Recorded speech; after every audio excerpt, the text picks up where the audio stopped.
तक उन्होंने तपस्या की। उन्होंने नेत्र खोले और नेत्र की दृष्टि से एक पक्षी मारा गया, एक चिड़िया मारी गई नेत्र की अग्नि से।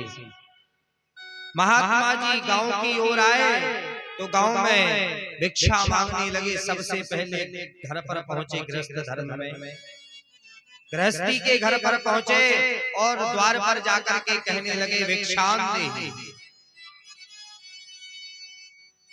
तो उस पतिव्रता स्त्री ने कहा कि मैं इस समय अपने पति की सेवा कर रही हूँ और मैं अपनी पति की सेवा से निवृत्त होकर के तुम्हें भिक्षा दूंगी। महात्मा जी ने कहा कि मेरा इतना तिरस्कार। महात्मा ने एक दो बार और कहा। महात्मा ने कहा कि मैं तुम्हें श्राप दे दूंगा, मैं तुम्हें श्राप दे दूंगा। तो उस पतिव्रता स्त्री ने कहा कि देखो महात्मा, मैं उस वन की चिड़िया नहीं कि देखने से जल जाऊंगी। अब तो महात्मा जी चक्कर में पड़ गए। महात्मा जी ने कहा कि वन में चिड़िया मरी और इसको कैसे पता? पूछा तो कहा कि जाओ तुम जाकर के पूछो किससे।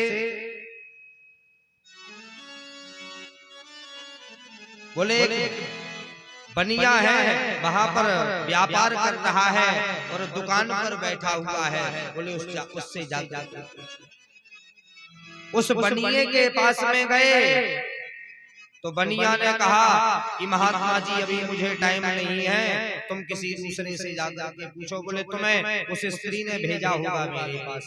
अब बोले इसको कैसे पता कि उसने मुझे यहाँ पर भेजा? फिर महात्मा के लिए धीरे से कसाई ने बुलाया। बोले सुनो महात्मा, बोले तुम्हें उस स्त्री ने पहुंचाया है और इस बनिए के पास में, और इस बनिए के पास में मैं खड़ा था, मैंने तुम्हें बुलाया। बोले तुम्हारी नेत्र की अग्नि से चिड़िया मर गई? बोले हाँ। तो बोले ये तुम्हें कैसे पता कि मेरी नेत्र की अग्नि से चिड़िया मर गई? बोले महाराज, बोले कोई बड़ी बात नहीं है। बोले वो पतिव्रता स्त्री है, वो पति धर्म में है, और ये जो बनिया अपना व्यापार कर रहा है, ये दुकानदारी चला रहा है, ये ईमानदारी से धर्म पूर्वक अपना काम कर रहा है, और मैं मांस विक्रय कर रहा हूँ, तो मैं भी अपने धर्म पूर्वक और ईमानदारी से कर रहा हूँ। बोले यही धर्म में ताकत है कि वो दूसरे के मन और दूसरे के शरीर को देख करके पहचान जाते हैं कि ये व्यक्ति कैसा होगा। इसी का नाम है पतिव्रत धर्म।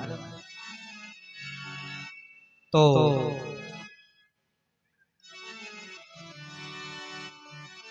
अब देखो समय भी हो गया, 5 बज गए, बज गए हैं। हाँ, आरती प्रज्वलित कर लो भैया, जो एक भजन। हाँ भंडारी जी।